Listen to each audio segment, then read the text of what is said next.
We've talked about what we really want is happiness. Our hearts long for this because they were made to be happy, eternally happy. This happiness is ultimately fulfilled by the beatific vision, that is, when we see God face to face. This kind of deep, eternal happiness is kind of hard to imagine, but let's try. If you look at a sunset or listen to an incredible piece of music, your heart could be lifted, even if just for a moment, to a kind of ecstasy. But we can't keep looking at the same sunset without getting tired of it, and listening to the same piece of music over and over could make you go crazy. The beauty that we enjoy in the sunset and in the music is a beauty that God Himself created, and that's what we're responding to. But because God Himself created it, it's only a shadow or a reflection of the all-surpassing beauty that is God Himself. And if we rejoice in the sunset, we will rejoice infinitely more in God, who is the author and source of all beauty. And even if we get tired of listening to the same piece of music over and over, it will be impossible to get tired of God, who is infinite beauty, the ultimate author, composer, painter, you name it. Remember that whatever joy, beauty, and even ecstasy that we experience on earth is but a glimpse of what awaits us in heaven. The saints have given us glimpses of what we can expect in heaven. St. John Bosco often had dreams where God spoke to him, and once he dreamed he was in a most beautiful place.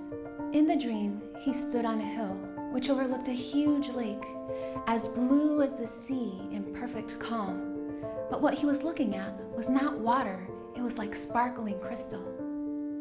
He heard music that sounded like 100,000 instruments playing, each with its own sound, and it made the air come alive. He heard people singing, and their faces were so happy, and they took as much pleasure from singing as from hearing each other sing.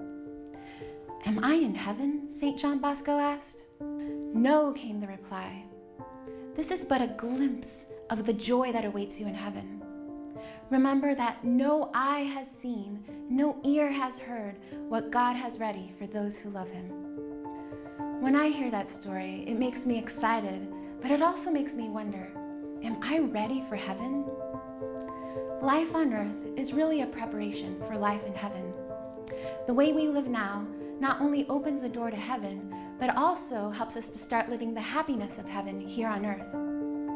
Remember that holiness, blessedness is another way of thinking of happiness. Jesus wants all of us to live the abundant life. He said, "I came that you might have life and have it to the full." Why wait until tomorrow? Living the Beatitudes is made possible by the Holy Spirit living in us. In confirmation, we receive a special outpouring of these gifts to help us live this life. Life can be tough, and there are a million ways that we can get distracted or off track, and we need help. But God didn't leave us alone or unprepared. Remember the gifts of the Holy Spirit? Wisdom, understanding, counsel, knowledge, fortitude, piety, and fear of the Lord. They're right there within you, ready to help you to take up the challenge and walk the narrow road. Most people don't connect happiness and passion to holiness, but those with experience know that people that live a holy life not only live life on a deeper level, but live life to the max. Jesus came to give us a life overflowing with fullness. He came to help us be our real selves. So if you want to be happy, be holy. Holiness is beautiful, it's attractive, it's powerful, and it is what we were made for.